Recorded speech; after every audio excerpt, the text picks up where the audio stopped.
ನಮಸ್ತೆ ಮಿತ್ರರೇ, ಈಗ ಮೀನಿನ ಸೀಸನ್ ಶುರುವಾಗಿದೆ.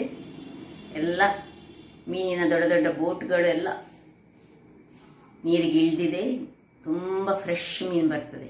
ಇವತ್ತು ನಾನು ವೈಟ್ ಪಾಂಪ್ಲೆಟ್ ಅನ್ನು ಉಪಯೋಗಿಸಿ, ಅಂದರೆ ಬಿಳಿ ಮಾಂಜಿ ಅಂತ ಏನು ಕರಿತೇವೆ ನಾವು, ಬೊಲ್ದು ಮಾಂಜಿ. ಈಗ ದೊಡ್ಡ ದೊಡ್ಡದಲ್ಲ, ಹದಾ ಸೈಜ್ದು ಬರ್ತದೆ. ಬಹಳ ಚೆನ್ನಾಗಿ ಆಗ್ತದೆ. ರಸ ಅಂತೂ ಸೂಪರ್ಬ್ ಆಗಿ ಬರ್ತದೆ. ಹಾಗಾದರೆ ಬನ್ನಿ, ಈ ಒಂದು ವೈಟ್ ಮಾಂಜಿಯ ಒಂದು ರುಚಿಕರವಾದ ಕರಾವಳಿ ಶೈಲಿಯ ರಸವನ್ನು ಹೇಗೆ ಮಾಡುವುದನ್ನು ನೋಡುವ ಮೊದಲು, ಯಾರೆಲ್ಲ ನನ್ನ ಚಾನಲನ್ನು ನೋಡ್ತಿದ್ದೀರಿ, ಯಾರೆಲ್ಲ ಇನ್ನೂ ಸಬ್ಸ್ಕ್ರೈಬ್ ಮಾಡಿಲ್ಲ, ದಯವಿಟ್ಟು ಸಬ್ಸ್ಕ್ರೈಬ್ ಮಾಡಿ ಸಪೋರ್ಟ್ ಮಾಡಿ ಅಂತ ಹೇಳುತ್ತಾ ಅಡಿಗೆ ಮನೆಗೆ ಹೋಗೋಣ. ಮಿತ್ರರೇ, ಇವತ್ತು ನೋಡಿ, ಈ ಬಿಳಿ ಒಂದು ಮಾಂಜಿ ಸಿಕ್ಕಿದೆ. ಅಂದರೆ ಈಗ ಬರ್ತದೆ ಈ ಸೀಸನಲ್ಲಿ. ಈಗ ಸ್ವಲ್ಪ ಸಣ್ಣ ಸಣ್ಣದು, ನಮಗೆ ಸ್ವಲ್ಪ ತುಂಬ ಕಾಸ್ಟ್ಲಿ ಇರೋದಿಲ್ಲ. ಬಿಳಿ ಮಾಂಜಿಯನ್ನು ಉಪಯೋಗಿಸಿ ಒಂದು ರುಚಿಕರವಾದ ಕರಾವಳಿ ಶೈಲಿಯ ಗ್ರೇವಿಯನ್ನು ಮಾಡೋಣ. ಒಬ್ಬರದು, ನನ್ನ ಸಬ್ಸ್ಕ್ರೈಬರ್ ಒಬ್ಬರು ನನಗೆ ಬಿಳಿ ಮಾಂಜಿಯ ಒಂದು ರಸ ಮಾಡಿ ತೋರಿಸಿ ಅಂತ ಕೇಳಿದ್ದಾರೆ. ಅದಕ್ಕಾಗಿ ಅವರಿಗೋಸ್ಕರ ಇವತ್ತು ಈ ಒಂದು ಗ್ರೇವಿ ನೋಡಿ. ನಾನು ಇದಕ್ಕೆ ತುಂಬ ಖಾರ ಮಾಡಲಿಕ್ಕಿಲ್ಲ, ಅದರಿಂದಾಗಿ ನಾನು 6 ರಿಂದ 7 ಖಾಲಿ ಬ್ಯಾಡಗಿ ಮೆಣಸು ಮಾತ್ರ ತೆಗೆದುಕೊಂಡಿದ್ದೇನೆ. ಒಂದು ಸಣ್ಣ ತುಂಡು ಹುಳಿ, ತುಂಬ ದೊಡ್ಡದು ಬೇಡ, ಸಣ್ಣ ಲಿಂಬೆ ಗಾತ್ರದ್ದು ಹುಳಿ ಬೇಕು. ಈ ಬೂತಾಯ ಹಾಗೆ ದೊಡ್ಡ ಲಿಂಬೆ ಗಾತ್ರ ದೊಡ್ಡ ಹುಳಿ ಬೇಡ, ಇದು ಸಣ್ಣ ಲಿಂಬೆ. ಮತ್ತು 1 ಚಮಚ, 1.5 ಚಮಚದಷ್ಟು ಕೊತ್ತಂಬರಿ ಬೀಜ, ಅರ್ಧ ಚಮಚದಷ್ಟು ಜೀರಿಗೆ, ಅರ್ಧ ಚಮಚದಷ್ಟು ಮೆಂತೆ, ಅರ್ಧ ಚಮಚದಷ್ಟು ಕಾಳು ಮೆಣಸು. ಇದಕ್ಕೆ ಮಾತ್ರ ಓಮ ಹಾಕಲಿಕ್ಕಿಲ್ಲ, ಅದರಿಂದಾಗಿ ಓಮ ನಾನು ತೆಗೆದುಕೊಳ್ಳಿಲ್ಲ. ಬೆಳ್ಳುಳ್ಳಿ ಒಂದು 4 ಎಸಳು ಬೇಕು, 1 ಇಡೀ ನೀರುಳ್ಳಿ ಬೇಕು, ಹಳದಿ, ಮಂಜಲ್ ಅಂತ ಏನು ಕರಿತೇವೆ ನಾವು, ಎಣ್ಣೆ, ಉಪ್ಪು. ಇನ್ನು ತೆಂಗಿನ ತುರಿ ಬೇಕು. ತೆಂಗಿನ ತುರಿಯಿಂದ ನಾನೀಗ ಸ್ವಲ್ಪ ತೆಂಗಿನ ತುರಿ ಇದಕ್ಕೆ ಯೂಸ್ ಮಾಡಿ ಮತ್ತು ಅದರದ್ದು ಹಾಲು ಮಾಡಿ ಹೇಗೆ ಮಾಡೋದನ್ನು ತೋರಿಸ್ಕೊಡ್ತೇನೆ. ವೀಕ್ಷಕರೇ, ಈ ಮೀನನ್ನು ಮಾಡೋದು ಬಹಳ ಸುಲಭ. ಇದು ಸೈಡ್ಸನ್ನು, ಈ ಮಾಂಜಿ ಮೀನು, ಪಾಂಪ್ಲೆಟ್ ಮೀನನ್ನು ಮಾಡೋದು ಬಹಳ ಸುಲಭ. ಸೈಡ್ಸ್ ತೆಗೆದುಕೊಂಡ್ರೆ 2 ಸೈಡ್ಸನ್ನು ಹೀಗೆ ಮೊದಲಿಗೆ ತೆಗೆದುಕೊಳ್ಬೇಕು. ತುಂಬ ರುಚಿಕರವಾಗಿ ಬರುವಂಥದ್ದು ಇದು. ಮತ್ತು ಇಲ್ಲಿದು ಸೈಡ್ಸ್, ಇಲ್ಲಿಯ ಸೈಡ್ಸ್. ಇದರಲ್ಲಿ ಹುರುಪು ಇರುವುದೇ ಇಲ್ಲ ನೋಡಿ, ಏನು ಹುರುಪೇ ಇರುವುದಿಲ್ಲ. ಇನ್ನು ಈ ಸೈಡ್ನಿಂದ ನೋಡಿ, ಇಲ್ಲಿಂದ ಈ ಮೀನಿನ ಕಣ್ಣಿನ ಭಾಗದಿಂದ ನೀವು ಹೀಗೆ ಮಾಡಿದರೆ ಆಯಿತು. ನೋಡಿ, ಹೀಗೆ ಮಾಡಿ, ಇಷ್ಟು ಮಾಡಿ, ಇಲ್ಲಿ ಈ ಭಾಗವನ್ನು, ಇದರಲ್ಲಿ ತುಂಬ ವೇಸ್ಟ್ ಸಹ ಇಲ್ಲ ನೋಡಿ, ಈ ಭಾಗವನ್ನು ಇಷ್ಟು ಸುಲಭದಲ್ಲಿ ಮಾಡ್ಬೋದು. ಇದು ಇಷ್ಟು ತೆಗೆದು ಮತ್ತೆ ಇಲ್ಲಿಂದಲೇ ಒಂದು ಕಟ್ ಕೊಡೋದು. ಹೀಗೆ ಈ ಭಾಗ ಉಂಟಲ್ಲ, ಈ ಭಾಗಗಳು ಇಲ್ಲಿಂದ ಹೀಗೆ ಒಂದು ಕಟ್ ಕೊಟ್ಟರೆ ಅದರ ಹೊಟ್ಟೆಯ ಭಾಗದಲ್ಲಿರುವ ಎಲ್ಲ ವಸ್ತುಗಳನ್ನು ನಾವು ಹೊರಗಡೆ ತೆಗೆದುಕೊಳ್ಬೋದು. ನೋಡಿ, ಇದು ತುಂಬ ಕ್ಲೀನ್ ಮೀನು ಸಹ ನೋಡಿ, ಹೀಗೆ ತೆಗೆದುಕೊಂಡ್ರೆ ಆಯಿತು.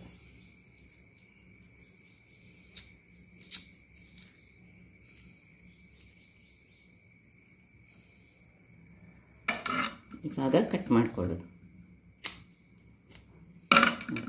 ಕಣ್ಣಿನ ಭಾಗ ಸಹ ಹಾಗೆ.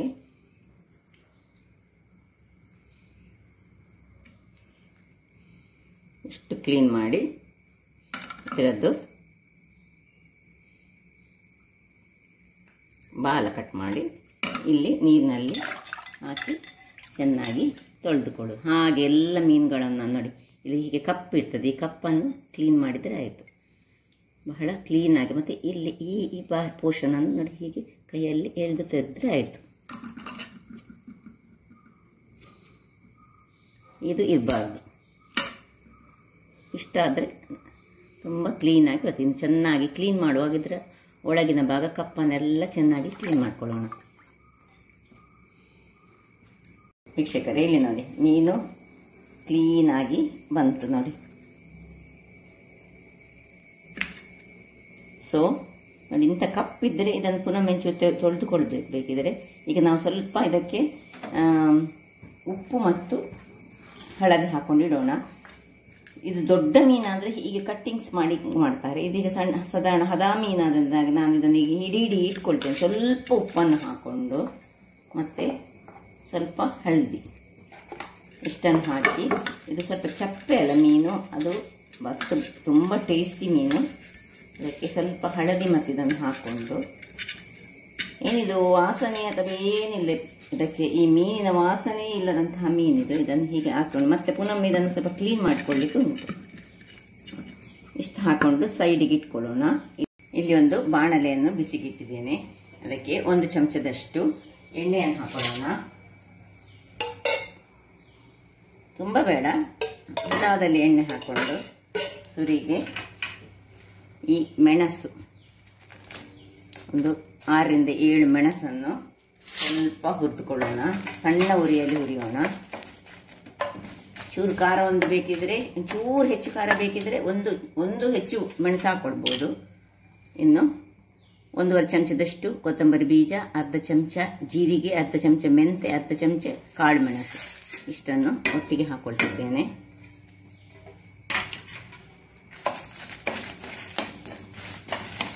ಒಂದು ಘಮ ಬರುವ ತನಕ ಇದನ್ನು ಹುರಿಬೇಕು. ಇದಕ್ಕೆ ಓಮ ಹಾಕೊಳ್ಳಿಕ್ಕಿಲ್ಲ, ಈ ಮೀನಿಗೆ ನಾವು ಓಮ ಹಾಕೋದಿಲ್ಲ. ಮತ್ತೆ ಗೊತ್ತಿಲ್ಲ ನನಗೆ, ಕೆಲವರು ನನಗೆ ಹೇಳಿಕೊಟ್ಟ ಪ್ರಕಾರ ಇದಕ್ಕೆ ಓಮ ಹಾಕೋದಿಲ್ಲ. ಮೆಂತೆ ಮತ್ತು ಕಾಳು ಮೆಣಸಲ್ಲಿ ಸ್ವಲ್ಪ ಕಾಳು ಮೆಣಸು ಹೆಚ್ಚಾದ ಕಾರಣ ಈ ಮೆಣಸು ಯೂಸ್ ಮಾಡುವಾಗ ಕಾಳು ಮೆಣಸು ಸ್ವಲ್ಪ ಒಂದು ಅರ್ಧ ಚಮಚ ತೆಗೆದುಕೊಂಡಿದ್ದೇನೆ. ಒಂದು 10 ಬೀಜ ಉಂಟೇನು ಅದರಲ್ಲಿ, ಸೀಡ್ಸ್ ಅಷ್ಟು ತೆಗೆದುಕೊಂಡೆ. ಮೆಂತೆ ಒಂದು ಅರ್ಧ ಚಮಚದಷ್ಟು ತೆಗೆದುಕೊಂಡೆ. ಮೆಂತೆ ಪರಿಮಳವನ್ನು ಕೊಡ್ತದೆ, ಮತ್ತು ಕಹಿ ಏನಾಗುವುದಿಲ್ಲ. ಇನ್ನು ಇಷ್ಟ ಆಗುವಾಗ ನೋಡಿ, ಮೆಣಸು ಉಬ್ಬಿ ಬರುವಾಗ ಇದರಲ್ಲಿ ಈ ತೆಂಗಿನಕಾಯಿ, ಒಂದು ತೆಂಗಿನಕಾಯಿ, ಸಣ್ಣ ಒಂದು ತೆಂಗಿನಕಾಯಿ ತೆಗೆದುಕೊಂಡಿದ್ದೇನೆ. ಇದರಲ್ಲಿ ನಾನು ಒಂದು ಕೈ ಹಿಡಿಯಷ್ಟು ನೋಡಿ, ಇಷ್ಟೇ ಇಷ್ಟು ಇದರಲ್ಲಿ ಹಾಕ್ಕೊಳ್ತಿದ್ದೇನೆ. ಇದನ್ನು ಸ್ವಲ್ಪ ಘಮ ಬರುವ ಹಾಗೆ ಚೂರು ಸಣ್ಣ ಉರಿಯಲ್ಲಿ ಹುರಿಬೇಕು. ಈಗ ಇದಕ್ಕೆ 1 ಚಮಚದಷ್ಟು ಹಳದಿಯ ಪುಡಿ ಹಾಕ್ಕೊಳ್ತಿದ್ದೇನೆ. ಇನ್ನು ಒಂದು 5-6 ಬೆಳ್ಳುಳ್ಳಿಗಳನ್ನು ಹಾಕೊಳ್ಳೋಣ. ಬೆಳ್ಳುಳ್ಳಿ ಹೇಳಿದರೆ, ದೊಡ್ಡ ಬೆಳ್ಳುಳ್ಳಿ ಆದರೆ ನೀವು 2-3 ಹಾಕಿದರೆ ಸಾಕು. ಸಣ್ಣ ಬೆಳ್ಳುಳ್ಳಿ ಆದರೆ ಒಂದು 5-6 ಹಾಕ್ಕೊಳ್ಳಿ. ಇನ್ನು ಇದಕ್ಕೆ ಒಂದು ತುಂಡು ನೀರುಳ್ಳಿಯನ್ನು ಹಾಕೊಳ್ಳೋಣ.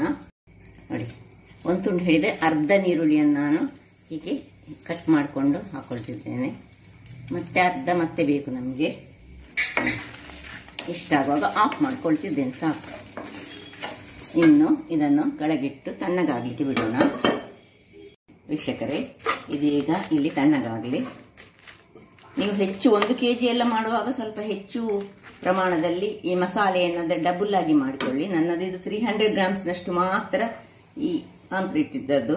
ಈಗ ಈ ತೆಂಗಿನ ತುರಿ ಏನು, ಉಳಿದ ತೆಂಗಿನ ತುರಿ ಏನುಂಟು, ಇದನ್ನು ನಾವು ಒಂದು ಮಿಕ್ಸಿ ಜಾರಿಗೆ ಹಾಕಿ ಇದರಿಂದ ಸ್ವಲ್ಪ ಹಾಲು ತೆಗೆದುಕೊಳ್ತಿದ್ದೇನೆ. ಇದಕ್ಕೆ ನಾನು 1 ಹಿಡಿಯಷ್ಟು ಮಾತ್ರ ಹಾಕೊಂಡದ್ದು. ಈಗ ಚೆನ್ನಾಗಿ ಇದರದ್ದು ಒಳ್ಳೆ ದಪ್ಪ ಹಾಲು ಒಂದು ತೆಗೆದುಕೊಂಡು ತರ್ತೇನೆ. ಇಲ್ಲಿ ನೋಡಿ, ಇಷ್ಟೇ. ಇದನ್ನು ಗ್ರೈಂಡ್ ಮಾಡಿಕೊಂಡೆ. ಇದಕ್ಕಿಂತ ಸ್ವಲ್ಪ ಸ್ವಲ್ಪ ಬಿಸಿ ನೀರಿನಲ್ಲೇ ಆ್ಯಕ್ಚುಲಿ ಈ ಹಾಲು ತೆಗೆಯುವಾಗ ಬಿಸಿ ನೀರಿನಲ್ಲಿ ನಾವು ಮಾಡಿಕೊಳ್ಬೇಕು, ಆಗ ಚೆನ್ನಾಗಿ ಬರ್ತದೆ. ನೋಡಿ, ಹೀಗೆ ಹಾಲು ತೆಗೆದುಕೊಳ್ಳೋದು ನಿಮ್ಗೆ ಎಲ್ಲರಿಗೂ ಗೊತ್ತಿದ್ದ ವಿಷಯ. ನೋಡಿ, ಹೀಗೆ ತೆಗೆದುಕೊಳ್ತೇನೆ. ಎಲ್ಲವನ್ನು ಹೀಗೆ ತೆಗೆದುಕೊಂಡು 1 ಬೌಲ್ನಷ್ಟು ಹಾಲು ಬೇಕು ನಮಗೆ. ವೀಕ್ಷಕರೇ, ಇಲ್ಲಿ ನೋಡಿ, ದಪ್ಪ ಹಾಲಾಯಿತು. ಇದು ಸ್ವಲ್ಪ ಲೋಟದಲ್ಲಿ ನೀರು ಹಾಲು ಉಂಟು. ಈಗ ನೀರು ಹಾಲನ್ನು ಯೂಸ್ ಮಾಡಿ ಈ ತಣ್ಣಗಾದಂತಹ ಮಸಾಲೆ ಏನುಂಟು ಅದಕ್ಕೆ ಮೊದಲಿಗೆ ಈ ಹುಳಿಯನ್ನು ಸೇರಿಸ್ಕೊಳ್ಳೋಣ.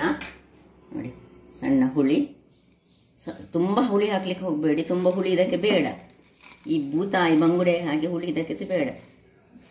ಸ್ವಲ್ಪ ಕಡಿಮೆ ಹುಳಿಯಲ್ಲಿ ನಾವು ಮಾಡುವಂಥದ್ದು. ನೋಡಿ, ನಿಮಗೆ ಕಾಣ್ಬೋದು ನಾನು ಎಷ್ಟು ಹುಳಿ ತೆಗೆದು. ಇಷ್ಟು ಸಹ ಬೇಡದಿದ್ರೆ ಬೇಕಿದ್ರೆ ನೋಡಿ, ಒಂದು 5 ಪೀನಟ್ ಗಾತ್ರದ್ದು ಸಾಕಾಗ್ತದೆ. ತುಂಬ ಹುಳಿ ಹಾಕ್ಲಿಕ್ಕೆ ಇಲ್ಲ ಇದಕ್ಕೆ. ಈಗ ಉಳಿದದನ್ನೆಲ್ಲ ಹಾಕ್ಕೊಂಡು ತೆಂಗಿನ ಹಾಲು ಉಂಟಲ್ಲ ಅದನ್ನು ಸೇರಿಸಿ ಇದನ್ನು ಚೆನ್ನಾಗಿ ಗ್ರೈಂಡ್ ಮಾಡಿ ತರ್ತೇನೆ. ನೋಡಿ, ಈ ತೆಂಗಿನ ಹಾಲು ಉಂಟಲ್ಲ, ಬೆಳ್ಳುಳ್ಳಿ ಎಲ್ಲ ಹಾಕಿದೆ, ಒಳ್ಳೆ ಫೈನ್ ಆದೊಂದು ಪೇಸ್ಟ್ ಮಾಡಿ ತರ್ತೇನೆ.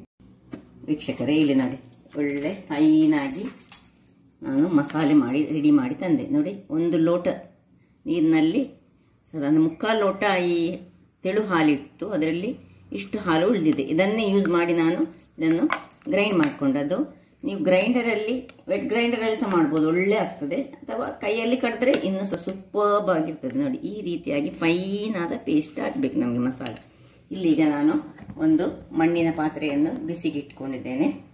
ಈಗ ಅದಕ್ಕೆ ಮೊದಲಿಗೆ ಸ್ವಲ್ಪ ಅದು ಒಳ್ಳೆ ಬಿಸಿಯಾಗಲಿ. ಬಿಸಿಯಾದ ಕೂಡಲೇ ಈಗ ಅದಕ್ಕೆ 1 ಚಮಚದಷ್ಟು ಎಣ್ಣೆಯನ್ನು ಹಾಕ್ಕೊಳ್ತಿದ್ದೇನೆ. ಒಂದೇ ಒಂದು ಚಮಚ ಸಾಕು.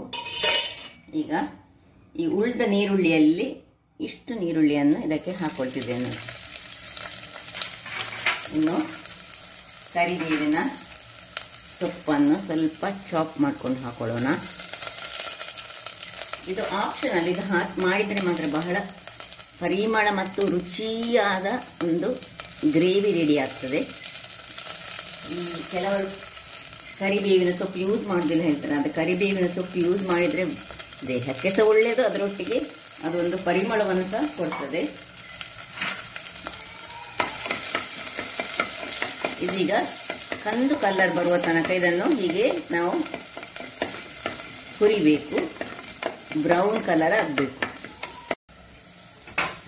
ವೀಕ್ಷಕರೇ, ಇಷ್ಟು ಆಗುವಾಗ ಒಳ್ಳೆ ಬ್ರೌನ್ ಕಲರ್ ಬಂತು. ಈಗ ಈ ಒಂದು ಮಸಾಲೆ ಏನು ಮಾಡಿದ್ದೇವೆ ಇದನ್ನು ಇದರಲ್ಲಿ ಹಾಕ್ಕೊಂಡು ಸ್ವಲ್ಪ ಹುರಿಯೋಣ.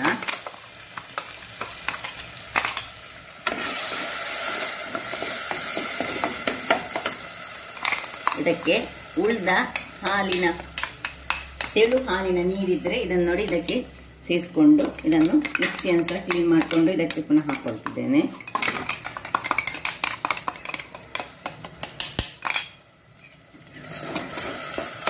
ಇನ್ನು ಸ್ವಲ್ಪ ನೀರನ್ನು ಪುನಃ ಖಾಲಿ ನೀರನ್ನು ಹಾಕೊಳ್ತಿದ್ದೇನೆ. ನೋಡಿ, ಒಂದು ಹದ ಬರಬೇಕು ಅದು.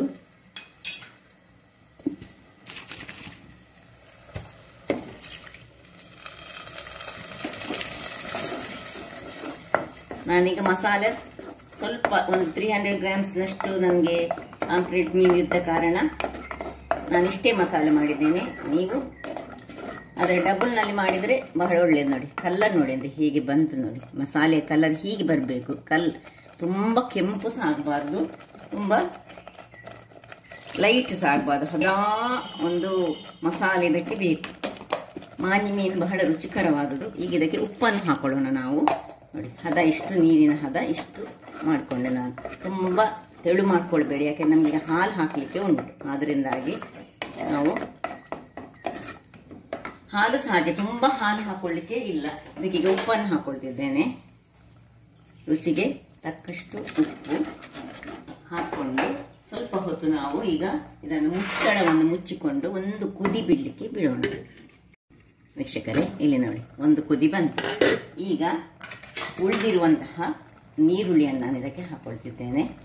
ಸಣ್ಣದಾಗಿ ಹೆಚ್ಚಿಟ್ಟಂಥ ನೀರುಳ್ಳಿ ಹಾಕಿ ಅದನ್ನು ತಿರುಗಿಸ್ಕೊಳ್ಳೋಣ.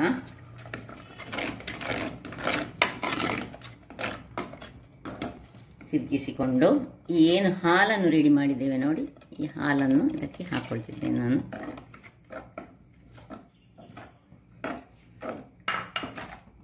ಇನ್ನು ಉಪ್ಪನ್ನು ಚೆಕ್ ಮಾಡ್ಕೊಳ್ಳೋಣ. ಉಪ್ಪು ಕರೆಕ್ಟ್ ಉಂಟು. ಹುಳಿ ಎಲ್ಲ ಹೆಚ್ಚು ಹಾಕ್ಕೊಳ್ಬಾರ್ದು. ನಾನು ಹೇಳಿದರೆ ಇದಕ್ಕೆ ಹುಳಿ ಹೆಚ್ಚೇ ಬೇಡ. ಈಗ ಒಂದು ಮುಚ್ಚಳವನ್ನು ಮುಚ್ಚಿ 1 ನಿಮಿಷ ಹೀಗೆ. ವೀಕ್ಷಕರೇ ನೋಡಿ, ಹಾಲು ಹಾಕಿದ ಮೇಲೆ ಒಂದು ಕುದಿ ಬಂದರೆ ಸಾಕು. ಒಂದು ಕುದಿ ಬಂದ ಮೇಲೆ ಈಗ ನಾವೇನು ಕ್ಲೀನ್ ಮಾಡಿದ್ದೇವೆ ಇದನ್ನು ಚೆನ್ನಾಗಿ, ಇದು ಸ್ವಲ್ಪ ಸಹ ನೀರಿರಬಾರ್ದು. ನೀವು ಬೇಕಿದ್ರೆ ಇದನ್ನು 2 ಕಟ್ ಮಾಡ್ಕೊಳ್ಬೋದು. ನಾನೀಗ ವಿಡಿಯೋ ಮಾಡಿ ಇದನ್ನು ಪ್ರೆಸೆಂಟ್ ಮಾಡಲಿಕ್ಕೆ ಅಂತ ಹೇಳಿ ನಾನು ಹೀಗೆ ಇಡೀ ಹಾಕ್ತಾ ಇದ್ದೇನೆ. ಇದನ್ನು 2 ಕಟ್ ಮಾಡಿ ಹಾಕಿದರೆ ಸಹ ಸೊಗಸಾಗಿ ಬರ್ತದೆ. ನೋಡಿ, ಈಗ ಇದನ್ನು ನಿಧಾನಕ್ಕೆ ನಾವು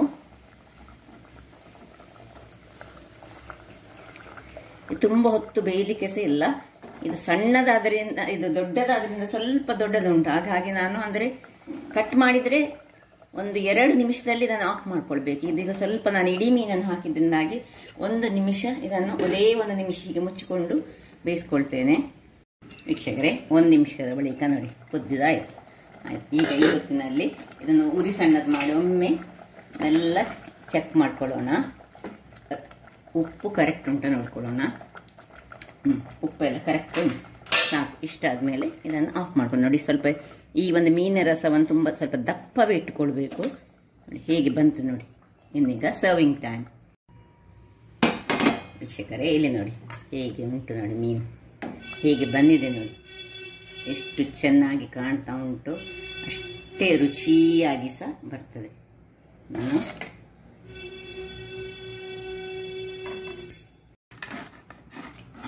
ನೋಡಿ ಎರಡನೇ ಮೀನು ಸಹ ಹಾಕ್ಕೊಳ್ತಿದ್ದೇನೆ. ಇನ್ನು ರಸವನ್ನು ಹಾಕಿ, ರಸ ಹೇಳಿದರೆ ಸೂಪರ್ಬ್ ರಸ. ಯಾವುದರಲ್ಲಿ ನಿಮಗೆ ಬೇಕಿದ್ರೆ ಯಾರು ಓಮ ಯೂಸ್ ಮಾಡುವವರಿದ್ದಾರೆ ಅವ್ರು ಮಾಡ್ಬೋದು, ಆದರೆ ಇದಕ್ಕೆ ಓಮ ಹೆಚ್ಚಾಗಿ ಯೂಸ್ ಮಾಡೋದಿಲ್ಲ. ದಪ್ಪದ ಗಶಿ ಇದು. ನಾನು ತುಂಬ ರಸ ಮಾಡಲಿಲ್ಲ, ಅವರು ಕೇಳಿದ್ದು ಗಶಿ ಮಾಡಲಿಕ್ಕೆ ಅಂತ ಹೇಳಿದರೆ ನಾನು ಗಶಿ ಮಾಡಿದ್ದೇನೆ. ಇದನ್ನು ಬೇಕಿದ್ರೆ ನೀವು ಸ್ವಲ್ಪ ನೀರು ಮಾಡಿ ರಸವನ್ನಾಗಿ ಸಹ ಮಾಡ್ಕೊಳ್ಬೋದು. ಹಾಗಾದರೆ ನೋಡಿದ್ರಲ್ಲ ವೀಕ್ಷಕರೇ, ಒಂದು ರುಚಿಕರವಾದ ಮಾಂಜಿ ಮೀನಿನ ರಸವನ್ನು ನಾನು, ಅಂದರೆ ಪಾಂಪ್ಲೆಟ್ ಮೀನು ಬಹಳ ರುಚಿಕರವಾಗಿ ಬರ್ತದೆ. ಹಾಗಾದ್ರೆ ನನ್ನ ಈ ಕುಕಿಂಗ್ ಚಾನಲ್ ನಿಮಗೆ ಇಷ್ಟ ಆದರೆ ಬೋಳೂರು ಸುವರ್ಣ ಚಾನಲನ್ನು ಲೈಕ್ ಮಾಡಿ, ಶೇರ್ ಮಾಡಿ ಹಾಗೂ ಸಬ್ಸ್ಕ್ರೈಬ್ ಮಾಡಿ ಹಾಗೂ ನನ್ನ ಇನ್ಸ್ಟಾಗ್ರಾಮ್ ಪೇಜನ್ನು ಫಾಲೋ ಮಾಡಿ. ಧನ್ಯವಾದಗಳು.